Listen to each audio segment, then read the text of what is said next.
Hello friends, welcome back to my YouTube channel. दोस्तों, कैसे हो आप सभी लोग। तो दोस्तों, आज मैं अपनी इस वीडियो में आप लोगों को डीएचए एग्जाम देने में कौन कौन से डॉक्यूमेंट की ज़रूरत पड़ती है, सारी चीज़ें बताने वाला हूं। तो वीडियो को पूरा एंड तक देखिएगा, बीच में स्किप नहीं करिएगा, जिससे कि आप लोगों को पूरी इन्फॉर्मेशन। वीडियो शुरू करने से पहले आप लोगों से रिक्वेस्ट है दोस्तों कि अगर आपने अभी तक हमारे चैनल को सब्सक्राइब नहीं किया है तो दोस्तों सबसे पहले आप लोग चैनल को सब्सक्राइब करें, वीडियो को लाइक करें और वीडियो को ज़्यादा से ज़्यादा लोगों तक शेयर करें। तो शुरू करते हैं आज का अपना वीडियो दोस्तों। तो देखिए दोस्तों, अगर आप लोग भी दुबई आना चाहते हैं जॉब के लिए, फार्मासिस्ट जॉब के लिए, तो आप लोगों को डीएचए का एग्ज़ाम देना होता है। और डीएचए एग्ज़ाम देने से पहले आप लोगों को सारे डॉक्यूमेंट्स अपने रेडी करने होते हैं कि कौन कौन से डॉक्यूमेंट लगते हैं। तो देखिए दोस्तों, मैं एक एक करके आप लोगों को सारे डॉक्यूमेंट बताता हूँ। सबसे पहले तो दोस्तों आप लोगों के पास पासपोर्ट होना ज़रूरी है, क्योंकि जब भी हम डीएचए का एग्ज़ाम बुक करते हैं तो हमारा पासपोर्ट के बेस पे ही हम एग्ज़ाम बुक करते हैं। और जो एग्जामिनेशन हॉल में हमारा एडमिट कार्ड कहा जाए या फिर जो इम्पोर्टेंट डॉक्यूमेंट होता है वो पासपोर्ट ही होता है। पासपोर्ट के बगैर आप लोगों को एग्ज़ाम भी नहीं देने दिया जाएगा। तो इसलिए दोस्तों सबसे पहले आप लोग पासपोर्ट बनवाइए और पासपोर्ट बनवाने के बाद फिर आप लोग अपना एग्ज़ाम बुक करिए डीएचए का। और डीएचए एग्ज़ाम में दूसरा जो डॉक्यूमेंट हमें ज़रूरत पड़ता है दोस्तों, वो होता है एक्सपीरियंस सर्टिफिकेट, जो कि 2 साल का एक्सपीरियंस सर्टिफिकेट ज़रूरी होता है दोस्तों। और ये एक्सपीरियंस सर्टिफिकेट आप लोगों का जो है फाइनल ईयर का जो मार्कशीट होता है दोस्तों, उस डेट से काउंट होता है। क्योंकि बहुत से लोगों का डाउट होता है कि एक्सपीरियंस हमारा कब से काउंट होता है। मान लीजिए आप फार्मेसी कर रहे हैं, उस दौरान पार्ट टाइम कहीं पे जॉब कर रहे हैं, तो वो एक्सपीरियंस दोस्तों काउंट नहीं होगा। जो आपका एक्सपीरियंस काउंट होगा वो फाइनल ईयर की मार्कशीट के डेट से काउंट होता है। ठीक है दोस्तों।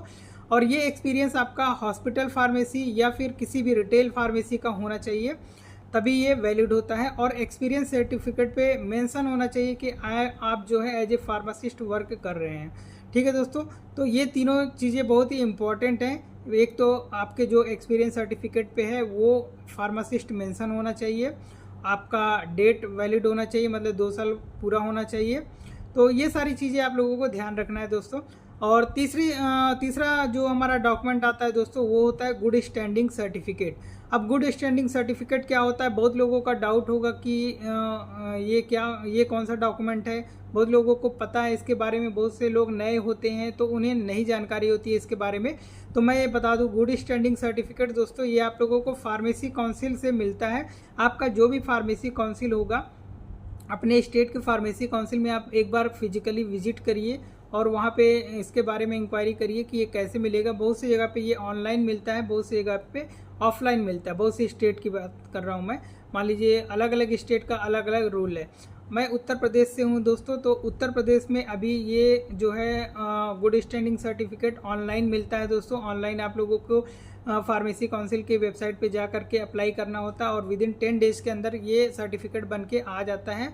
आप वेबसाइट से डाउनलोड कर सकते हैं। इसकी जो फीस होती है दोस्तों, लगभग 6000 के आसपास में इसकी फ़ीस पड़ती है। और ये 6 मंथ वैलिड होता है ये सर्टिफिकेट। ठीक है दोस्तों।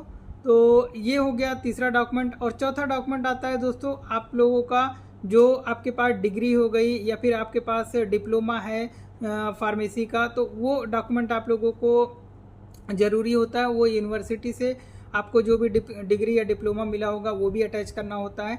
उसके बाद 5वां डॉक्यूमेंट आता है दोस्तों, जब आप फार्मेसी काउंसिल में अपना रजिस्ट्रेशन कराते हैं तो वहाँ से आप लोगों को रजिस्ट्रेशन सर्टिफिकेट मिलता है, जो कि आपको प्रूफ करता है कि आप रजिस्टर्ड फार्मासिस्ट हो। तो वो जो सर्टिफिकेट मिलता है वो भी आप लोगों को लगाना होता है। इसके साथ में आप लोगों को, अगर यूपी से हैं आप तो ग्रीन कार्ड जानते होंगे, ग्रीन कार्ड भी लगता है दोस्तों। या फिर हर स्टेट का अलग अलग रिन्यूअल कार्ड बनता है। कहीं पे रिन्यूअल कार्ड बोला जाता है, यूपी में दोस्तों इसको ग्रीन कार्ड के नाम से जाना जाता है।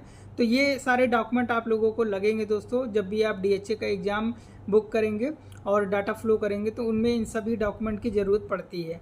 ठीक है दोस्तों। अगर आपके पास ये डॉक्यूमेंट नहीं है और आपका अभी एक्सपीरियंस पूरा नहीं हुआ है, 2 साल नहीं कंप्लीट हुआ है, तो आप लोग ये एग्ज़ाम अभी नहीं दे सकते हैं दोस्तों। जब आपका 2 साल का एक्सपीरियंस कंप्लीट हो जाएगा तभी आप लोग जो है डीएचए का एग्ज़ाम दे सकते हैं। आप लोगों को बस यही एडवाइस है कि दोस्तों पहले अपने डॉक्यूमेंट आप कंप्लीट करिए, सारे डॉक्यूमेंट होने के बाद फिर अपना एग्ज़ाम बुक करिए और डाटा फ्लो कराइए। इसके बाद आप जो है एलिजिबिलिटी लेटर आपको मिल सकता है डीएचए का। और DHA का एलिजिबिलिटी लेटर मिलने के बाद ही फिर आप लोग जो है दुबई में जॉब करने के लिए एलिजिबल हो जाते हो। ठीक है दोस्तों, तो ऐसी कोई भी जानकारी आपको चाहिए होगी दुबई से रिलेटेड, दुबई में फार्मासिस्ट को जॉब कैसे पाएँ, इनसे रिलेटेड कोई भी आपको जानकारी चाहिए तो आप लोग मुझे कमेंट्स करके पूछ सकते हैं दोस्तों, मैं आप लोगों के कमेंट्स का आंसर करूँगा। ठीक है, तो ये थी दोस्तों आप लोगों के लिए पूरी इन्फॉर्मेशन। अगर आपको और कोई भी इन्फॉर्मेशन चाहिए तो आप लोग मुझे कमेंट्स करें। तो मिलते हैं दोस्तों अपने नेक्स्ट वीडियो में, तब तक के लिए बाय दोस्तों, थैंक यू।